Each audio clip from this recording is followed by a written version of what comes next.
Speaking of being nice to Australians, Jake, this weekend, one of my favourite YouTubers has a deliberate policy of not mentioning names for terrorists, so I think we should follow that same line. However, yes. this week... I've done so. Yes, exactly. I saw that. And I just thought, well, he either hasn't done his research or he's leaving it out of the script deliberately. So I thought, yes, we're leaving it out of the script. This week, we had the terrorist responsible for the killing of, I think, 50... Yep. 50 people in Christchurch, sentenced over there to life imprisonment, which I thought was I think that's the highest one that New Zealander can get. First one in, I believe it's ever. But okay. I heard a couple of other commentators talking about another person who also got life in prison. But this was major. First one that I could find. And this is the highest, the longest sentence that a person can be given. Is it only one life sentence, or is life sentence in New Zealand like life? I believe it's life. So life means a different thing in different countries. So, for example, in the US, life is 25 years, and you can get multiple life sentences that add up to 25 plus 25, et cetera, et cetera. Yes. But yeah, look, I am not sure in New Zealand it might actually be for the duration of the individual's life. Yeah, let me have a look. I've got it here. I've got life imprisonment has the most severe criminal sentence in New Zealand since the death penalty was abolished in 1989, having not been applied since 1957. Offenders sentenced to life imprisonment must serve a minimum of 10 years imprisonment before they are eligible for parole, but he doesn't have... No, he is not eligible for parole. Although the sentencing judge may set a longer minimum period or no minimum period at all, i.e. life without parole, released offenders remain on parole and are subject to life imprisonment in New Zealand for 2 other crimes. It doesn't actually say. Yeah, so this is the Wikipedia article.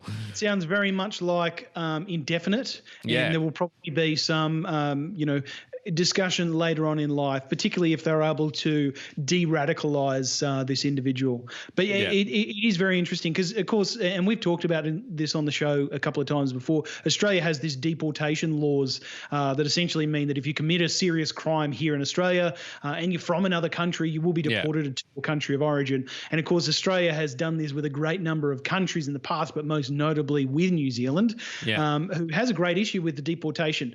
And you can kind of understand that in some cases, but this is one of those things that we would deport countries, and I should say New Zealand doesn't really have that. I'm sure that those laws exist, but they don't actually do it in practice. No, there's a segment on the Wikipedia article which says longest minimum periods of imprisonment. Before this character here, there was another character, character 2, who had a length of 30 years. He murdered 3 people and attempted the murder of a 4th during an armed robbery. He was initially jailed for a minimum period of 33 years, which was reduced by 3 years on appeal. The character who got the monster, I should say, who got sentenced this week, it just says length, no parole. So it looks like he's just in there. Indefinite. Indefinitely. So now this is about a deal, though. Yes.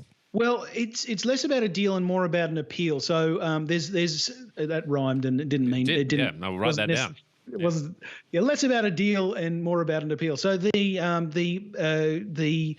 deputy prime minister, no, he's the foreign minister, and I think he's also the deputy for deputy prime minister for New Zealand. Wacky New Zealand. Winston Peters, rather. Oh, yeah. He has said that during the sentencing, some victims' families requested that he be sent back to his home country, and essentially Winston Peters suggested that it would be fair and logical that the gunman be removed from the country. And part of this is because over the lifetime of this individual, it is going to cost around $90 million New Zealand dollars in order to imprison this person. It's around $5,000 per day at the moment, and part of this is because he is secluded within a very high security prison.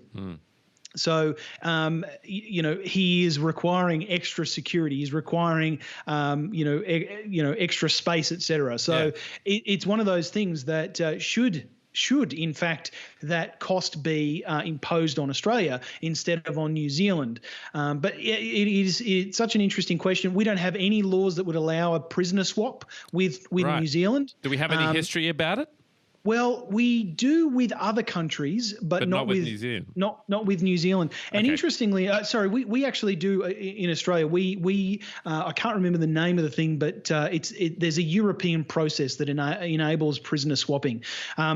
New Zealand actually has a really bad history with sending people convicted of crimes on their soil and in fact of terrorism charges on their soil. There was the case of, I think it was in the 1970s, of a bunch of French spies that infiltrated New Zealand and bombed the Greenpeace Rainbow Warrior, killing a few people. And they were sentenced in New Zealand, and the French government appealed to them, said, this is ridiculous, we're not going to let you land in any ports. So New Zealand commuted the sentences of the French spies and sent them to a Polynesian French-owned colony with, under essentially the agreement that they would spend the remainder of their sentences on that Polynesian island.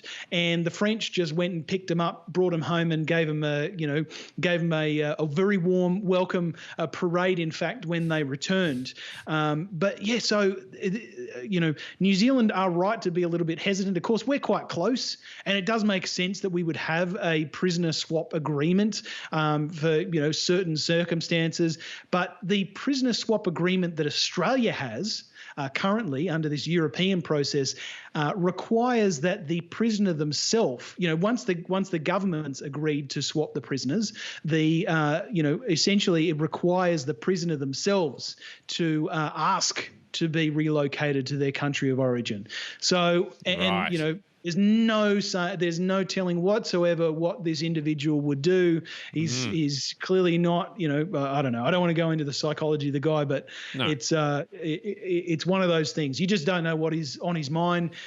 It's probably really highly appropriate to be, having him in such high and heavy seclusion, so that because he's been the poster child on far right, and neo-Nazi type sites because of what he did, which is reprehensible, despicable, absolutely despicable. So he should not be able to share notes, for example, to share things with other people within the prison system.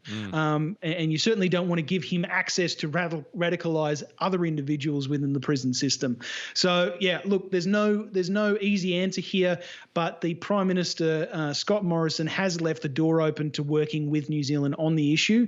But there are a lot of regulatory, legal hurdles that have to be overcome if that happens. And this certainly comes off the back of the other deal that we have with New Zealand, which they're not too happy with anyway, is the idea that once if you have a New Zealander in Australia and they're a resident of Australia and they commit a crime, then once they've finished serving out that time in jail, they get shipped off back to New Zealand. And Jacinda's none too happy with that particular situation. I don't know. Did we hear from Jacinda about what her actual views are on this, or no? We didn't. I mean, all of her rhetoric this week, quite rightly, you would expect for a prime minister addressing this type of offence and these types of crimes. She also doesn't mention the name. She, in a speech this week, she said essentially this should be the last time that we hear the name of this terrorist. Yeah. Should be gone, essentially. But all of her rhetoric has been around let's heal. We don't want to talk about this dude anymore. Let's just move on. Behind closed doors, not sure, but yeah, we'll just have to see. This might be something that we. You don't have your insiders on the job, Jake. You don't have your. I don't. I have very few New Zealand insiders. I do call some New Zealanders moles, but I don't know what a New Zealand equivalent to a mole is. I don't think Kiwi. I don't know. Anyway, yes, absolutely tragic affair, and hearing some of those victim speeches over the last couple of days has just been horrific.